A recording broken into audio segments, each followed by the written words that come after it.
Hello student, good morning to all of you. Welcome to my channel physics with Harish. तो आज हम lecture third लेके आ रहे हैं। तो आज का हमारा टॉपिक है चेंज ऑफ स्टेट। तो स्टूडेंट, चेंज ऑफ स्टेट में क्या होगा कि एक ऑब्जेक्ट जो है वो अपनी एक स्टेट को चेंज करेगा और दूसरी स्टेट में चले जाएगा। तो इट मीन्स दैट कि यहाँ पे आपको एक चीज की समझने की जरूरत पड़ेगी कि ऑब्जेक्ट जो है वो क्या करेगा, जहाँ तो हीट को गेन करेगा, जहाँ हीट को लॉस करेगा। ठीक है, तो सबसे पहले नंबर पे मैं लिखता हूँ यहाँ पे चेंज ऑफ स्टेट क्या है। ओके, तो स्टूडेंट यहाँ पे है आपके पास चेंज ऑफ स्टेट में द ऑब्जेक्ट जो है वो क्या होगा, आपका जो हमारा सब्सटेंस होगा वो क्या करेगा, एक फॉर्म से वन फॉर्म से कन्वर्ट होके अनदर फॉर्म में चला जाएगा। तो सबसे पहले नंबर पे देखो कि ऑब्जेक्ट की स्टेट कितनी है। ओके, तो ये आपको पता है कि ऑब्जेक्ट जो है it is of three states.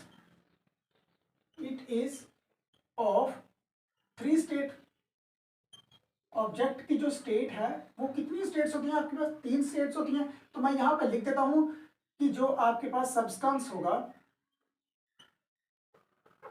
जो भी आपके पास सब्सटेंस होगा वो क्या है, जहां तो वो क्या होगा, सॉलिड में होगा, जहां वो लिक्विड में होगा, या फिर गैसियस में होगा। ठीक, अच्छा।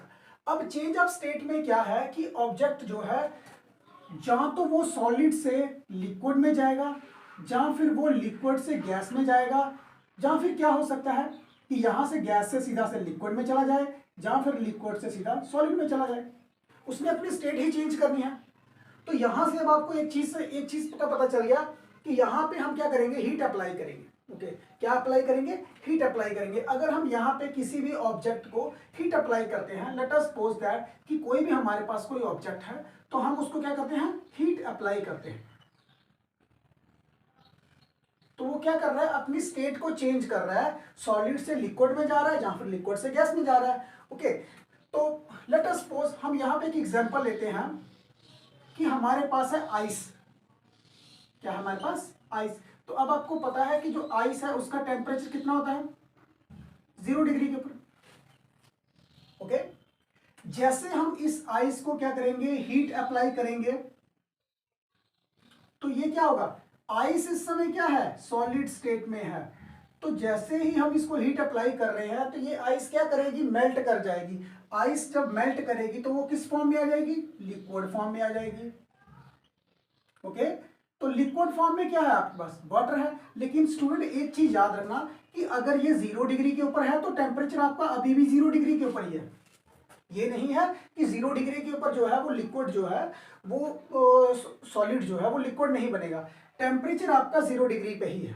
ओके, तो यहां से सिर्फ हमने एक चीज को समझा है कि ऑब्जेक्ट जो है, ऑब्जेक्ट जो सब्सटेंस है वो सॉलिड स्टेट से किस स्टेट में चला गया है, लिक्विड स्टेट में चला गया है। ओके, तो ये इस प्रोसेस में क्या है कि ऑब्जेक्ट ने अपनी स्टेट को चेंज किया है। ओके, तो हम अगर आप लिखेंगे, कभी डेफिनेशन लिखेंगे चेंज ऑफ स्टेट क्या है, तो यहां पे लिख सकते हैं हम, it is the process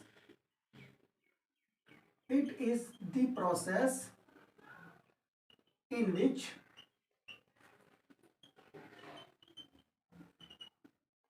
substance change its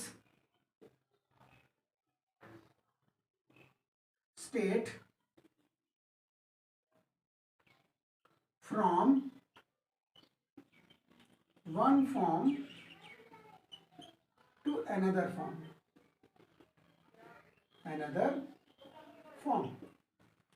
अब मैं यहां पे इसकी सेकेंड एग्जांपल लेता हूं कि अगर हमारे पास लिक्विड है, हमारे पास क्या है, लिक्विड है, लिक्विड मीन्स वाटर है हमारे पास। तो अगर हम इसको फर्दर दोबारा से हीट अप्लाई करते हैं, हम इसको फर्दर हीट अप्लाई करेंगे, तो ये जो लिक्विड है ये अगर 100 डिग्री के ऊपर आ जाए, 100 डिग्री सेल्सियस के ऊपर क्या होगा कि ये जो लिक्विड है ना ये गैस में कन्वर्ट होना स्टार्ट हो जाएगा। किसमें, वाटर वेपर में। वाटर वेपर में ये बढ़ना स्टार्ट हो जाएगा। तो वाटर वेपर की जो फॉर्म है वो कौन सी फॉर्म है इसकी, गैस की फॉर्म है। लेकिन स्टूडेंट यहाँ पे एक चीज को ध्यान में रखना है आपने, अगर लिक्विड 100 डिग्री सेल्सियस के ऊपर है तो जब ये वेपर फॉर्म में बनेगा तब भी उसका टेम्परेचर जो है वो 100 डिग्री सेल्सियस के ऊपर ही रहेगा। ओके, ये चीज है। तो यहाँ पे आपने देखा होगा कि यहाँ पे जो लिक्विड है, जो वाटर है, वो लिक्विड स्टेट से किस स्टेट में चला गया है, गैस वाली स्टेट में चला गया है। ओके, तो यहाँ पे क्या है, इसे मैं दोबारा से रिपीट कर देता हूँ, it is the process in which substance change its state from one forms to another forms. Clear. तो क्या होगा कि why using by applying heat. Okay, तो यहाँ पे है कि अगर आप हीट को अप्लाई करते हो, तो ये सारा का सारा प्रोसेस किस में चल रहा है कि आप हीट को अप्लाई कर रहे हो, तो कोई भी ऑब्जेक्ट जो है, अब इसमें क्या होगा, अगर कोई भी ऑब्जेक्ट सॉलिड से लिक्विड में जा रहा है या लिक्विड से गैस में जा रहा है, ओके, तो उस केस में क्या करना पड़ेगा, हमें हीट को अप्लाई करना पड़ेगा। अप्लाइड, यहां पे हीट क्या हो रही है, अप्लाइड हो रही है, तभी वो सॉलिड से लिक्विड, लिक्विड से गैस में जा रहा है। ओके, तो ऐसा नहीं है कि अगर कभी आप देखो, अगर हमारे पास यहाँ पे लिक्विड है तो लिक्विड को यहाँ पे हम हीट अप्लाई नहीं करेंगे। ऑब्जेक्ट जो है जहां तो वो हीट को लूज करेगा, जहां हम उसको क्या करेंगे, उसको हम क्या करेंगे, कूलिंग करेंगे, उस सब्सटेंस की कूलिंग करेंगे, तो क्या होगा, वो लिक्विड जो है वो क्या बन जाएगा, सॉलिड बन जाएगा आपका। ओके, तो यहाँ पे एक चीज आपके पास यहाँ पे क्लियर है कि हमने हीट जहां तो अप्लाई करनी है तो ऑब्जेक्ट हीट को क्या करेगा, गेन करेगा, जहां फिर हीट लूज करेगा तो ऑब्जेक्ट जो है वो अपनी स्टेट को क्या कर जाएगा, चेंज कर लेगा। क्लियर है, यहां तक देखो, यहां तक क्लियर है। ओके, अच्छा, अब उसके बाद देखो कि अगर कभी आप देखते हो कि ऑब्जेक्ट जो है वो अपनी स्टेट को चेंज कर रहा है, तो अब यार जैसे ही ऑब्जेक्ट अपनी स्टेट्स को चेंज कर रहा है तो यहाँ पे कुछ टर्म्स आएंगी। अब पहली क्या है, पहली टर्म है आपके पास मेल्टिंग, एक टर्म आपके पास आएगी मेल्टिंग, दूसरी आएगी आपके पास वेपराइजेशन वाली,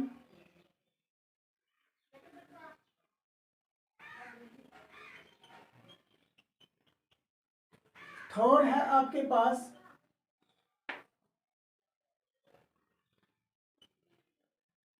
condensation, and fourth one is freezing. Fourth one is freezing. Okay, तो यहां पे अब आपके पास एक आ गया फ्रीजिंग, दूसरी आ गई आपके पास vaporization, and third one is condensation. Okay, तो यहां तक ये चीज क्लियर है। ओके, अच्छा जी, अब देखो सबसे पहला पॉइंट है हमारे पास मेल्टिंग पॉइंट।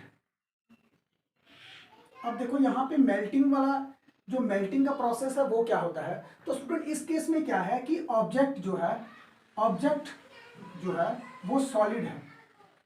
ऑब्जेक्ट अगर सॉलिड है तो उसको हम हीट अप्लाई करते हैं, क्या करते हैं, हीट अप्लाई करेंगे, तो वो सब्सटेंस क्या करेगा, मेल्ट होके लिक्विड फॉर्म में चला जाएगा। किस फॉर्म में चला जाएगा, ओके, तो लेकिन इस केस में क्या होगा कि आपका ऑब्जेक्ट जो है, ऑब्जेक्ट का जो टेम्परेचर है, ऑब्जेक्ट का जो टेम्परेचर होगा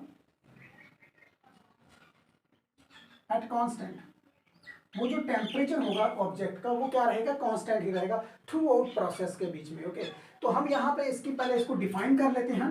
मेल्टिंग क्या है, it is the process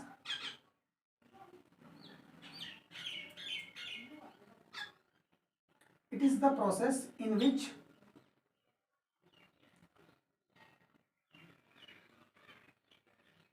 substance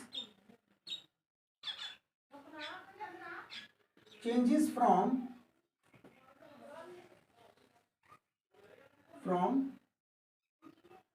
solid state to liquid state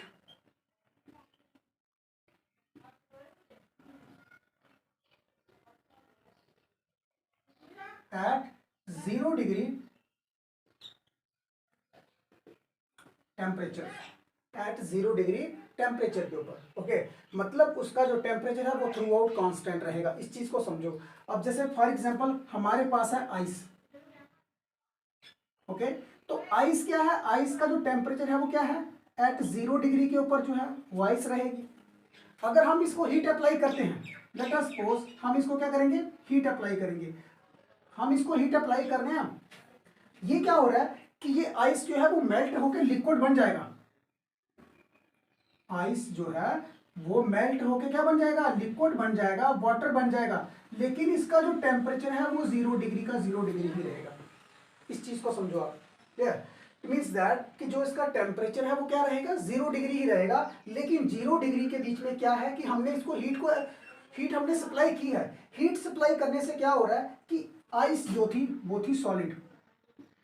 अब सॉलिड स्टेट से वो कन्वर्ट होकर किस में चला गया है, लिक्विड स्टेट में चला गया है, लेकिन टेम्परेचर जो है वो उसका अभी भी क्या है, 0 डिग्री रहेगा, और वो मैंने बोल दिया है एट 0 डिग्री टेम्परेचर, क्लियर। तो अब हम कह सकते हैं the temperature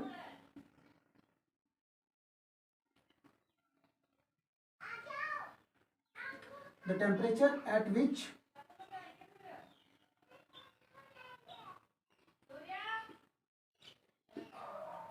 solid convert into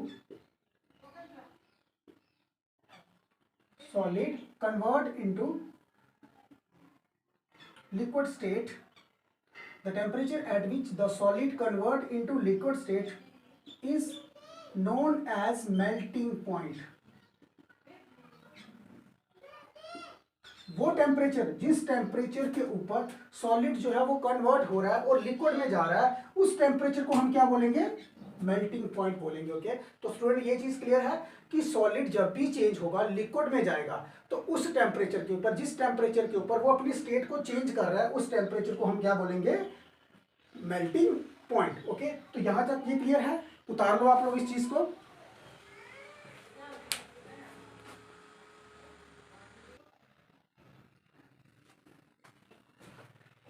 अच्छा, अब देखो यहाँ पे मैंने यहाँ पे डिफाइन कर दिया हुआ कि फर्स्ट मैंने आपको डिफाइन करके बता दिया था, सेकंड मैंने यहाँ पे लिख दिया वेपराइजेशन। तो स्टूडेंट ये थ्योरी वाले पार्ट्स हैं, ये थोड़ी सी इसकी छोटी डेफिनेशंस हैं। ये अगर वेपराइजेशन में क्या होता है, the process in which liquid change into gaseous form. Liquid जो है वो चेंज हो रहा है और किस में जा रहा है, गैस में जा रहा है। तो इसकी आपको एग्जाम्पल का पता है ना, कि मान लो हमारे पास यहाँ पे वाटर है, तो वाटर किस फॉर्म में है, लिक्विड की फॉर्म में। आप इसको हीट अप्लाई कर रहे हो, आप कर रहे हो उसको हीट अप्लाई कर रहे हो, तो जैसे आप लिक्विड को हीट अप्लाई करोगे तो वो किस फॉर्म में चला जाएगा, वाटर वेपर में चला जाएगा, वाटर वेपर में चला जाएगा। और वाटर वेपर आपकी किस फॉर्म में है, गैस की फॉर्म में है। तो यहां से अब आपको एक पता चल गया होगा, the process in which liquid change into gaseous form, the temperature at विच, वो टेम्परेचर जिसके ऊपर जो लिक्विड है वो गैस बन रहा है। तो लेट अस सपोज हम इसको हीट सप्लाई करते जाएंगे, अगर हम इसको हीट देते जा रहे हैं, हीट देते जा रहे हैं, इसका कोई भी टेम्परेचर है, लेकिन जब तक इसका टेम्परेचर, वाटर का टेम्परेचर 100 डिग्री तक नहीं पहुंचेगा, तब तक ये लिक्विड से गैस में नहीं जाएगा। तो लेट अस सपोज हम कहते हैं कि 100 डिग्री के ऊपर जो है, जो लिक्विड जो ना अब वो अपनी स्टेट चेंज करने के लिए तैयार हो चुका है। तो 100 डिग्री के ऊपर जब आप हीट अप्लाई करोगे तो लिक्विड जो है वो गैस बनता जा रहा है। ओके, तो ये वाला जो टेम्परेचर होगा, the temperature at which the water is changes into steam, that temperature is known as boiling point. Okay, तो ये वाला जो हमारा टेम्परेचर होगा वो क्या होगा आपके पास, हमारे लिए बॉइलिंग पॉइंट होगा। तो स्टूडेंट एक चीज को आपने याद रखना है, अलग अलग लिक्विड के लिए बॉइलिंग पॉइंट जो है वो अलग होगा। आपने ये चीज को नहीं चलना है कि 100 डिग्री के ऊपर ही हर एक लिक्विड जो है वो बॉयल होगा, बॉयल होने के बाद जो है वो लिक्विड से गैसेस स्टेट में जाएगा। तो स्टूडेंट जैसे जैसे लिक्विड की डेंसिटी बढ़ती जाएगी, इसका बॉइलिंग पॉइंट भी बढ़ता जाएगा। इसको ज्यादा अमाउंट ऑफ हीट जो है वो आप अप्लाई करोगे, तभी जो लिक्विड स्टेट से किस में चला जाएगा, गैस स्टेट में चला जाएगा। तो स्टूडेंट इस चीज को आपने याद रखना है कि डेंसिटी के ऊपर बहुत ज्यादा डिपेंड करेगा, बॉइलिंग पॉइंट जो है वो आगे आपका बढ़ भी सकता है। ये चीज क्लियर है। ओके, अच्छा, उसके बाद है नेक्स्ट है आपके पास, ये देख लो मैंने यहाँ पे लिख दिया है, substance changes into gaseous forms is called boiling point. Okay, अच्छा, तो यहाँ पे मैंने इसकी एग्जांपल दे दी आपके पास। अच्छा, उसके बाद आता है कंडेंसेशन में क्या होता है, the process in which gaseous state से इनटू लिक्विड स्टेट में जाएगा। तो स्टूडेंट इस चीज को समझो कि अगर हमारे पास वाटर वेपर है,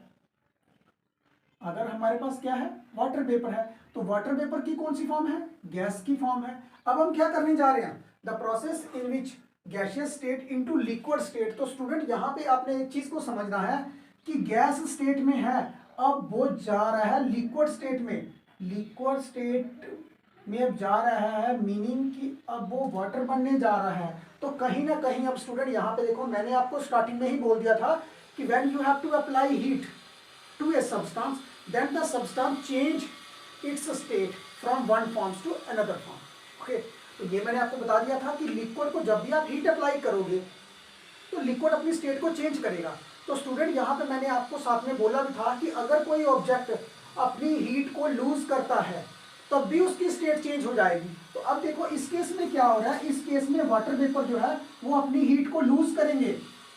जहां पे हीट लूज हो रही है, इस चीज को समझना, जहां तो आप बोल दो हीट लूज हो रही है, तो जहां आप इस पूरे प्रोसेस को क्या करो, कूलिंग करो, उसकी कोल्ड करो उसको, तो क्या होगा, ये गैसियस फॉर्म से किस फॉर्म में चला जाएगा, लिक्विड की फॉर्म में चला जाएगा। तो ओवरऑल हम कह सकते हैं जहां तो हम हीट अप्लाई करेंगे, जहां कोई ऑब्जेक्ट जो है वो हीट लूज करे तो उसकी स्टेट जो है वो क्या हो जाएगी, चेंज हो जाएगी। तो सेकंड आपको पता चल गया, थर्ड वन पता चल गया आपको कि कंडेंसेशन क्या होता है। अच्छा, अब देखो फ्रीजिंग पॉइंट, फ्रीजिंग क्या होता है, फ्रीजिंग और फ्यूजन दोनों एक ही हैं। Okay, the process in which liquid state convert into solid state, liquid state जो है वो चेंज होके क्या बन रही है, अब सॉलिड स्टेट में बन रहा है। तो यहां पे अब आप देखो कि लेट अस सपोज कि हमारे पास यहाँ पे वाटर है, तो वाटर क्या है, लिक्विड स्टेट में है। तो लिक्विड स्टेट में है, तो अब यहाँ पे हम क्या करने जा रहे हैं, अब या तो वाटर खुद इतनी ज्यादा अपने अपने अंदर से हीट लूज कर दे, या तो हीट लूज करे, या फिर हम इस पूरे प्रोसेस को क्या करें, कूलिंग करें इसकी, जहां इसकी फ्रीजिंग करें। तो क्या होगा, ये लिक्विड जो है ये क्या बन जाएगा, आइस बन जाएगा। तो आइस क्या होगी आपके पास, सॉलिड फॉर्म होगी। तो कहीं ना कहीं एक चीज अब आपके माइंड में क्लियर हो गया कि अगर कोई भी सब्सटेंस, अगर कोई भी मैटर, कोई सब्सटेंस जो है, जहां तो वो हीट गेन करे, जहां तो वो हीट क्या करेगा, गेन करेगा, तो जहां फिर वो हीट क्या करेगा, लूज करेगा, हीट लूज, हीट जहां तो गेन करे, जहां हीट लूज करे, तो उसकी स्टेट ऑफ मैटर जो है वो क्या हो जाएगी, चेंज हो जाएगी। ओके, तो स्टूडेंट यहां तक क्लियर है आपका कि चेंज ऑफ स्टेट क्या होता है। चेंज ऑफ स्टेट जो है वो आगे जाके हमने बताया था कि स्टेट ऑफ मैटर की स्टेट जो है it is of 3 types. Okay, solid, liquid and gas. तो आगे जाके इसके फर्दर आगे 4 टाइप्स की हैं कि स्टेट में जो है वो कौन कौन से प्रोसेस आ सकते हैं, इससे चेंजेस में आ सकते हैं। क्लियर। ओके, तो जो हमारा नेक्स्ट है वो है latent heat of object. Okay, तो पहले ये उतार लो।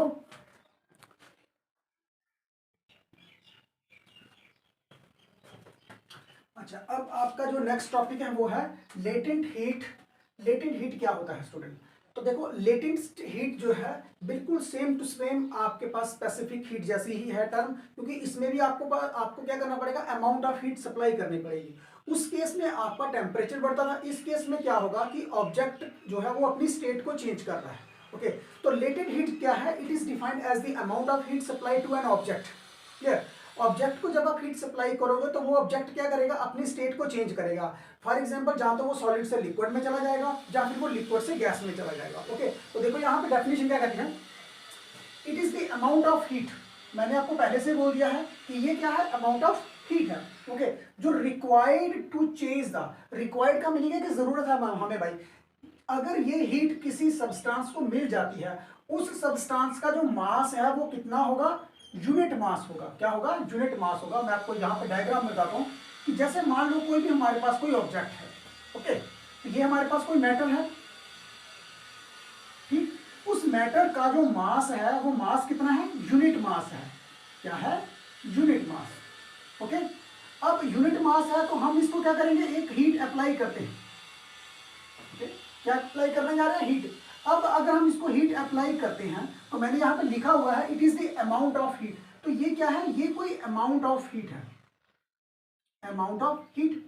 ओके, तो क्या हो रहा है यहाँ पे कि ऑब्जेक्ट जो है जहां तो वो सॉलिड से लिक्विड में चला जाएगा, सॉलिड टू लिक्विड। अगर तो ये आपका ऑब्जेक्ट जो है वो सॉलिड है तो वो क्या करेगा, वो सॉलिड से लिक्विड में चला जाएगा। ओके, एक केस तो ये हो गया।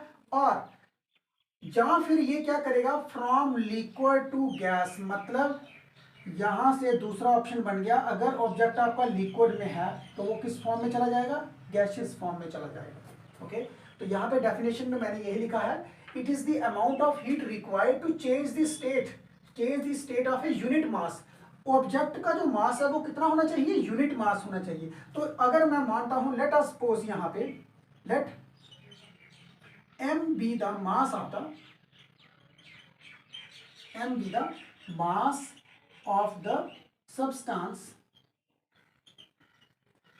m क्या है मेरे पास, मास है, तो मैंने माना वो यूनिट मास है, तो m आपका मास आ गया। यहाँ पे m को हम क्या लिखेंगे,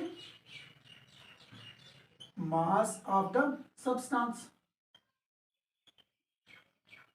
ओके अच्छा, अब क्या है कि मैंने यहाँ पे बोला था कि मैं अमाउंट ऑफ हीट अप्लाई करने जा रहा हूं, तो यहाँ पे देखो क्यू क्या है मेरे पास, Q be the amount of heat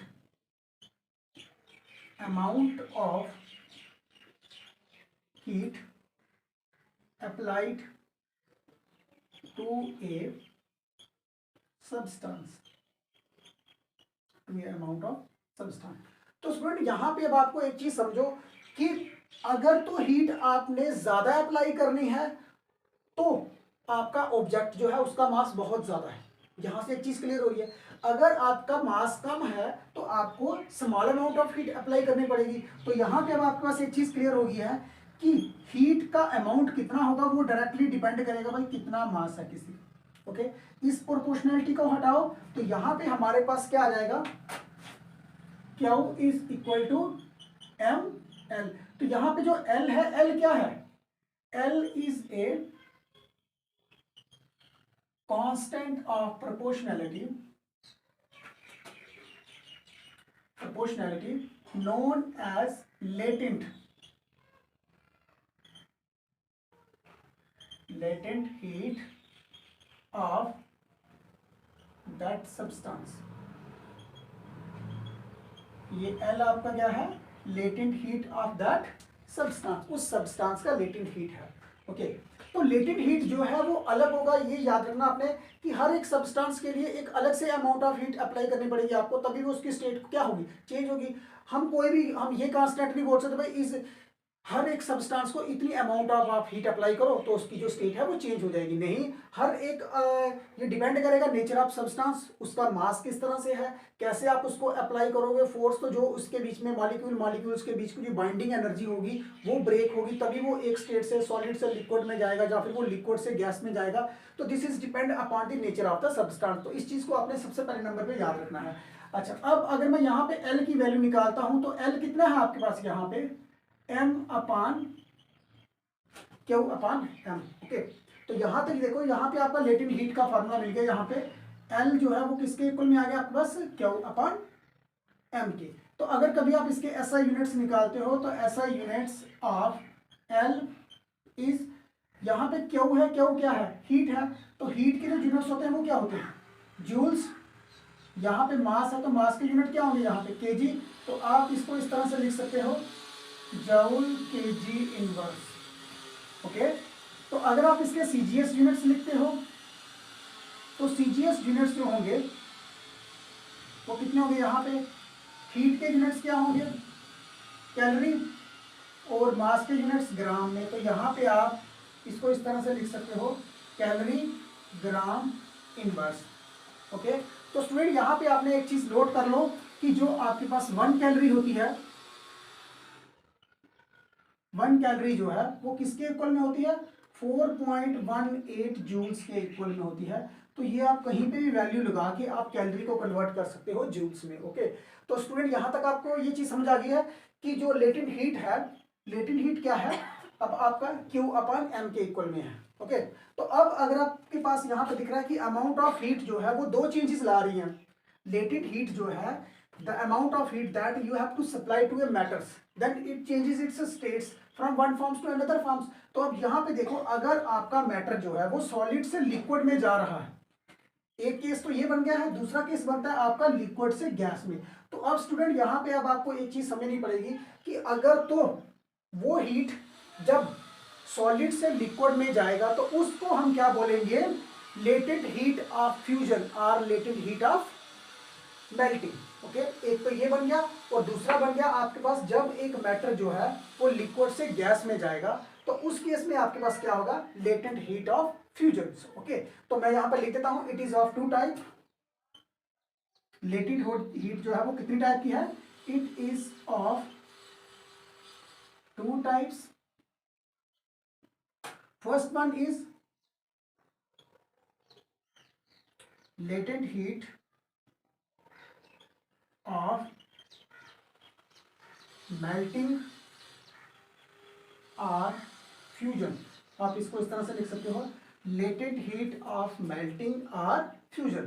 तो दूसरा बन गया आपके पास latent heat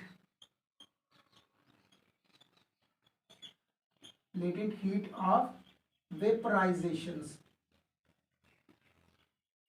तो ये क्या बन जाएगा आपके पास, it is of two types, latent heat of melting और latent heat of fusion. Okay, तो करते हैं अब इसको हम सॉल्व वन बाय वन करके करते हैं। तो पहला है आपके पास लेटेंट हीट,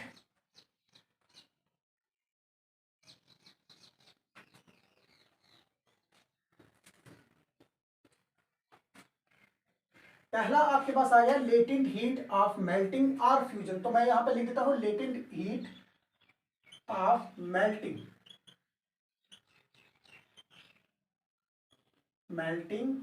और फ्यूजन।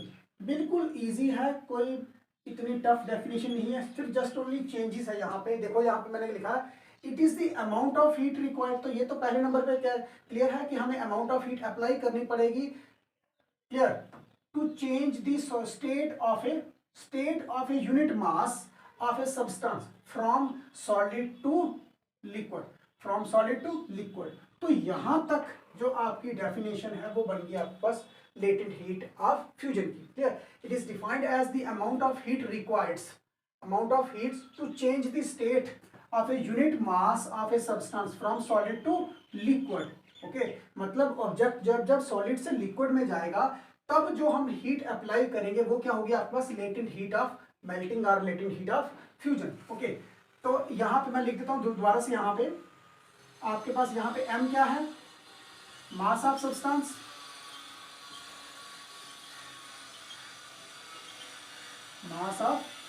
सब्सटेंस, तो यहां पे Q जो है amount of heat applied to a substance. Okay, तो यहां पे अब आप देखो, यहां पे Q जो है वो किसके इक्वल में आया आपके पास, यहाँ पे मास इनटू लेटेंट हीट। इस बार जो लेटेंट हीट है वो कौन सी आपके पास, मेल्टिंग है, मींस फ्यूजन की है, तो आप यहाँ पे LF लिखते। तो यहाँ पे जो आपके पास ये LF जो है वो क्या है, लेटेंट हीट ऑफ फ्यूजन। तो अगर आप यहाँ पे L की वैल्यू निकालोगे, LF की वैल्यू निकालोगे, तो ये Q अपॉन M आएगा। इसके जो SI यूनिट्स आएंगे वो भी आगे यही होंगे, जूल्स पर केजी इनवर्स। तो जो आपके पास CGS यूनिट्स आएंगे उसके, वो आपके पास आएंगे कैलोरी ग्राम इनवर्स में। ओके, यहाँ तक स्टूडेंट ये चीज़ क्लियर है। अच्छा, अब उसके बाद देखो सेकंड है आपके पास लेटेंट हीट ऑफ वेपराइजेशंस की। तो लेटेंट हीट ऑफ वेपराइजेशंस को देखो, यहाँ पे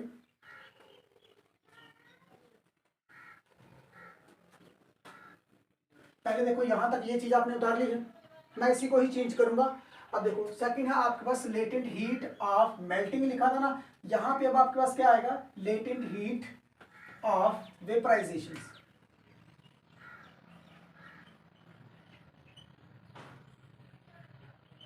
ओके, पूरी डेफिनेशन सेम है, it is the amount of heat required to change the state of a unit mass of a substance from, इस बार क्या है, इस बार सिर्फ हमारे पास यहां पे क्या आएगा, फ्रॉम लिक्विड टू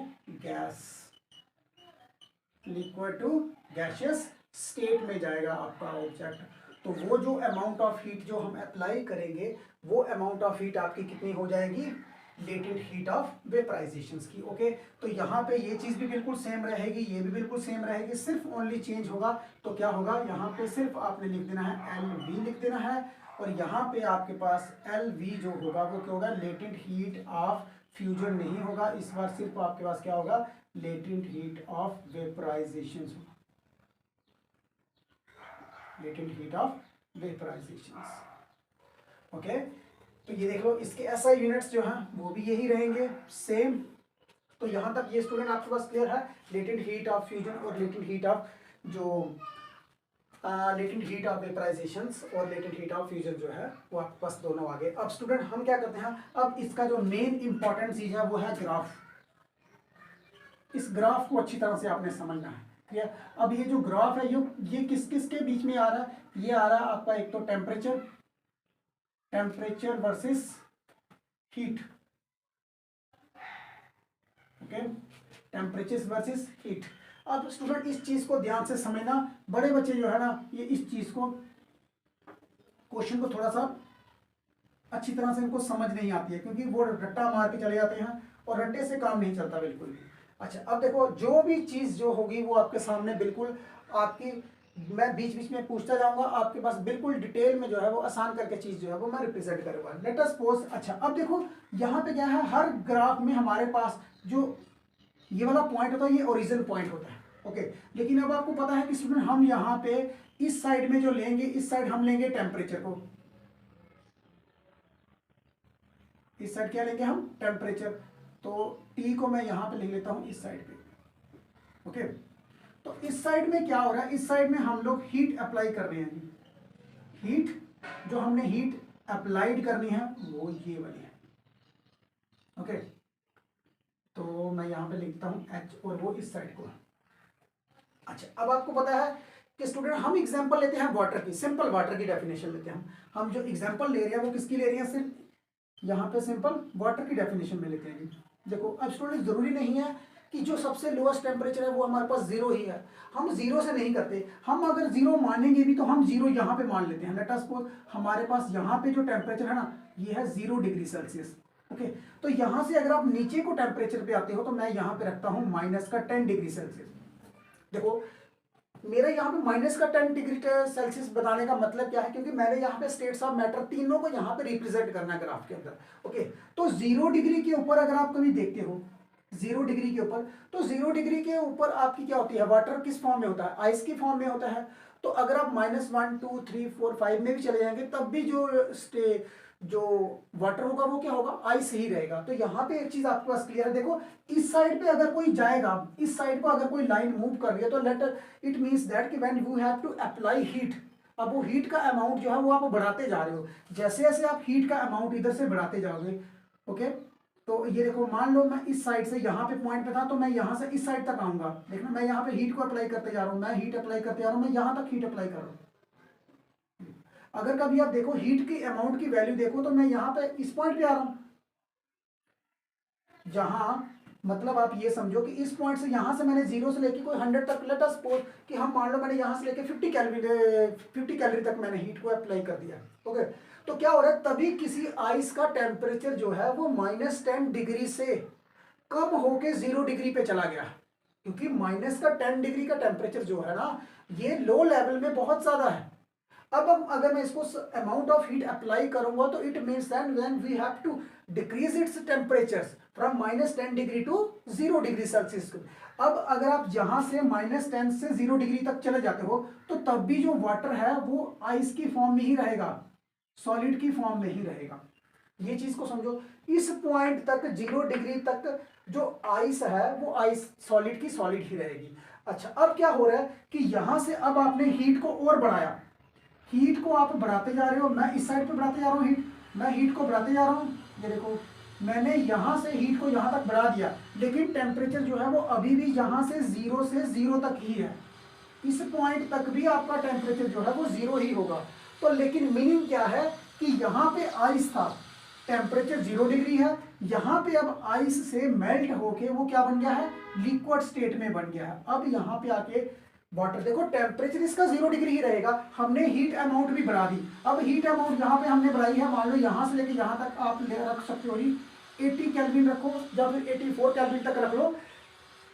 तो क्या हो रहा, मान लो कि यहाँ पे अगर आप 80 डिग्री तक कर लो, 80 कैलोरीज जो है वो आप हीट अप्लाई करते हो यहाँ से लेके इस पॉइंट तक, तो जो 0 डिग्री है वो 0 का 0 डिग्री ही रहेगा, फर्क सिर्फ ये है कि इसका सॉलिड से लिक्विड में चला गया है। तो इस वाले लेवल में, इस टेम्परेचर के ऊपर अब मेल्टिंग स्टार्ट हो चुकी है। क्या हो चुका है? मेल्टिंग स्टार्ट हो चुकी है, वो सॉलिड से लिक्विड में चला गया है। ओके, अब आप इस पॉइंट से आप जितने भी टेम्परेचर अप्लाई करोगे ना, क्योंकि अब ये सॉलिड से लिक्विड में चला गया है, अब इसके आगे, इस पॉइंट के आगे, ये देखो मैं यहाँ पे निशान लगा रहा हूँ, इस पॉइंट से आगे अब आप हीट अप्लाई करोगे ना, तो इस लिक्विड का टेम्परेचर बढ़ना स्टार्ट हो जाएगा। लिक्विड का टेम्परेचर बढ़ना स्टार्ट होता है, मान लो मैं यहाँ से इस पॉइंट तक जाता हूँ, इस साइड तक, तो यहाँ से आपका टेम्परेचर बढ़ता जा रहा है।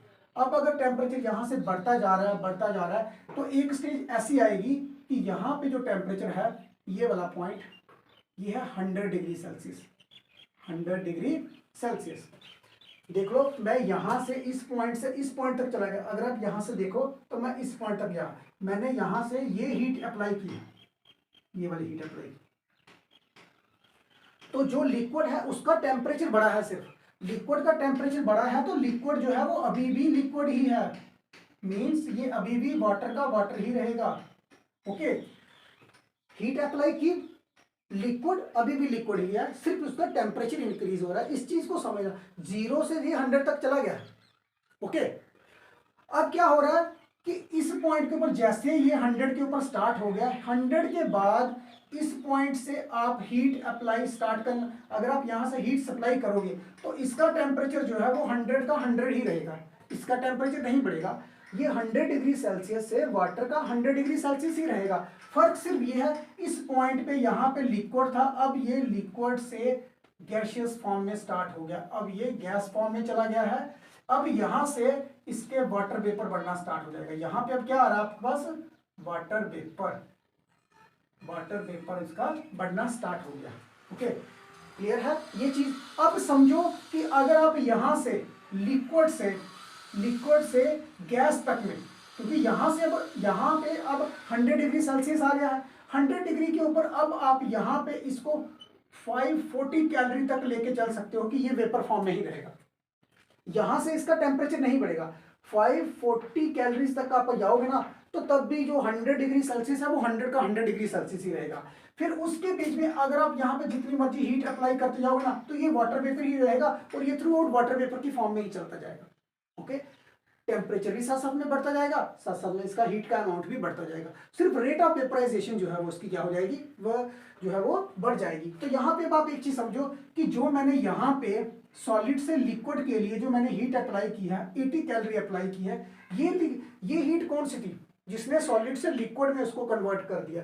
तो जो वो हमने पहले की थी ना कि लेटेंट हीट ऑफ फ्यूजन, ये एल एफ आपका कितनी आ गई? 80 कैलोरी। तो हमने अब बताया था कि 80 जो लेटेंट हीट ऑफ फ्यूजन होता है कि ये वो अमाउंट ऑफ हीट है जिससे जो सॉलिड है वो कन्वर्ट हो जाएगा, किसमें? लिक्विड फॉर्म में कन्वर्ट हो जाएगा। ओके, तो यहां से अब आप देखो, यहाँ पे मैंने 55-40 कैलोरी तक जो है वो हीट अप्लाई की है, तो ये वाली 540 जो है वो कौन सी होगी आपके पास? यहाँ पे फ्यूजन वाली है, तो यहाँ पे LV होगा, मतलब लेटेंट हीट ऑफ वेपराइजेशन। तो लेटेंट हीट ऑफ वेपराइजेशन जो है वो कितनी है आपके पास? यहाँ पे 540 कैलोरीज।